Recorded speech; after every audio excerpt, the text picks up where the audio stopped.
Good morning, everybody. Welcome back to Mornings with Nana. I wanted to honor one of my fans' requests. This video is dedicated to my dear friend Joey, and it was her idea for me to teach everybody how to make mashed potatoes. Now, mashed potatoes are the ultimate comfort food, but they're only good if you know how to make them correctly. And today I'm going to share my recipe with you, as well as a couple of variations that I have for making the best homemade mashed potatoes you'll ever get anywhere. Turn off my dishwasher here so it doesn't make noise. Alright, I've got a pot of my potatoes already cooking and they're done. So I'm going to turn them off. But for those of you that don't know how to peel a potato, or even what kind of potatoes to get for this, I'm going to cover that with you right now. And while I'm taking a minute, you take a minute, and if you wouldn't mind, just hit that like and subscribe button that we have so that you can keep up with me, because I've got a lot of things that you can make with mashed potatoes. But today, what I'm using is the Yukon Gold mashed potatoes. I love these things. One reason I'm fond of them is because they have a nice thin skin on these. And when you peel them, you can use one of these vegetable peelers or just a straight little paring knife, and that's another way to do it. But I like using these. But the point of making this part of the video for you is to teach you that you don't have to take all of the peeling off to make really good homemade mashed potatoes when you're using Yukon Gold potatoes. Now, you can use russet potatoes, and if you really wanted to get into it, you could probably use those little tiny red potatoes, but they're a lot more work and they're better used, I think, in other recipes. But the Yukon Gold, you can take every single little piece of that peeling off, or to keep some of the nutrition in your food, you can skip parts. This will add a little bit of extra flavor to your mashed potatoes, and who doesn't like extra flavor? And that's it. You can put them in just like this. See, I didn't take all the peeling off. Now today, for the mashed potatoes that I made, I did take all the peeling off because I have other uses for the mashed potatoes that we don't eat for dinner. So, and I didn't want the peeling on that for appearance sake. Now, to cut this up, the thinner you cut them, the quicker they cook. So I cut down the middle, like so, and I hold it back together. And then I just, like that. That's it. So you see, my pieces are small and thin, and they're easy to deal with. Some people get real picky about this kind of thing, and they'll put in big pieces like this. Well, you can do that if you want. There's no problem with that. It's your kitchen. You do what you want. I'm in a hurry because I like my mashed potatoes, so I just cut them up kind of thin. Then all you have to do is drop them in here into water that completely covers your potatoes. I take a fork and I stick it. And if they're nice and tender and start to fall apart when I put my fork in them, then I know they're done. Now, when you put them in the water, every time I do this, I always add some salt. Now, I've got pink Himalayan salt. You can use white Mediterranean sea salt, whatever your favorite kind of salt is. But you want to give a little bit of seasoning to the potatoes while they're cooking, so they just don't turn out watery and bland.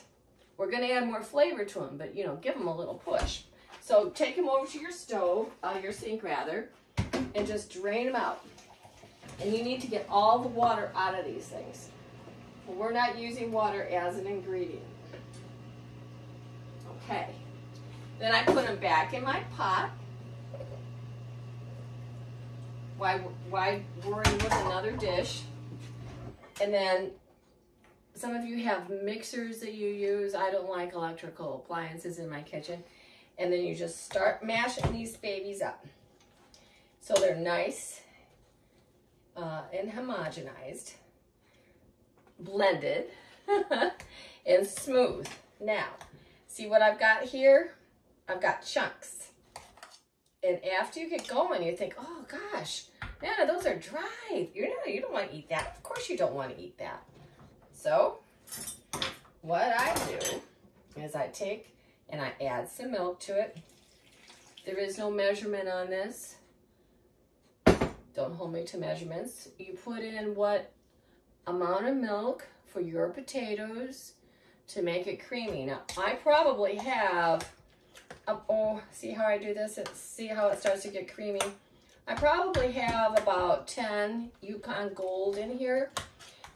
It depends on how many people you're feeding and if you want leftover mashed potatoes. So you just kind of push them in there, mash them up, show them who's boss, stir it around, say, oh, that looks good. Now, we're going to start with our flavoring. Potatoes are always better if you put in some really good butter. Hang on, I got to put my glasses on. I can't see what I'm doing here. All right.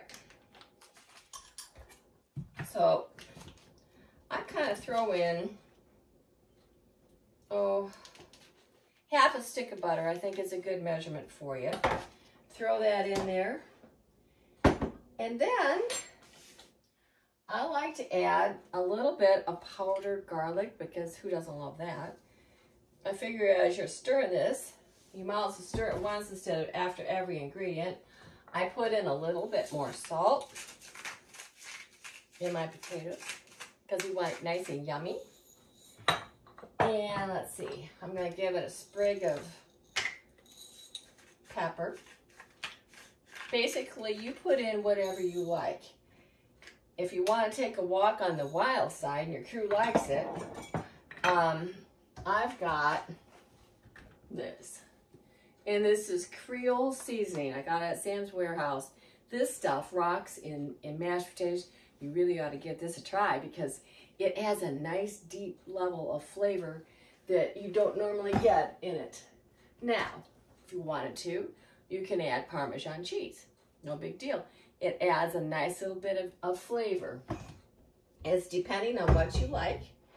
I'm going to throw in a good cup of shredded cheese.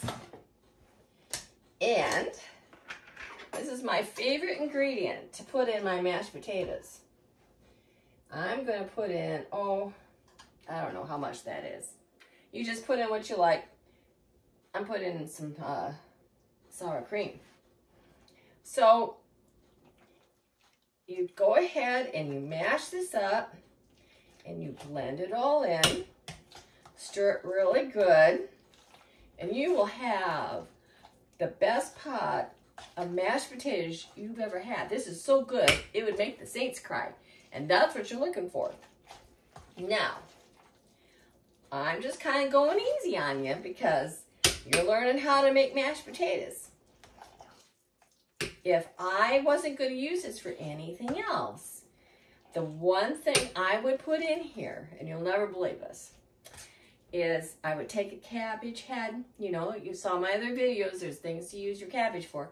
And I would shred that real fine. And I would put some of that in here. When I cook the potatoes, oh my gosh, that is really good. Now, if I was going to do that, I would probably cut down a little bit on the amount of sour cream I would put in this pot since I had the cabbage in there. But not by much because it's good. But that cabbage is just delightful. And if you had, say you had a bag of that store-bought coleslaw and it had the shredded carrots in it and a little bit of shredded cabbage and you didn't use it all, baby, put that in this. Cook it in with your potatoes. And oh, that is really good. Now look here. This is what we got. A nice little homogenized, well-blended taste of heaven. This is so good, you don't need gravy with it. So that's how I make my special mashed potatoes. This is good for a Sunday dinner or company or just any old Wednesday night you want to have a little treat. If you wouldn't mind giving me a little help here, I'd appreciate it if you would subscribe and help me get my count up to 50 subscribers. Go ahead and make a comment. And remember, I'm going to comment back to you. And I want to know how you served your mashed potatoes. what kind of extra stuff you got in it, get creative with it. It's your kitchen. This is just basic guidelines on how to go ahead and start making your mashed potatoes. If you're going to use your leftover mashed potatoes for something else, and that doesn't require seasoning, like say potato candy, I'm going to make a video on that one, so stay with me on this. Then I would take out my cooked potatoes, put them in a separate bowl so they're not seasoned. No salt, no nothing, no butter, and set those aside and let them cool and use those another day. But for today, and making a nice dinner, and you want to feed the family well on the cheap, but have something nourishing, you can't go wrong with lovely mashed potatoes. Again, remember to like and subscribe, and I'll see you next time on Mornings with Nana. Bye, lovely friends.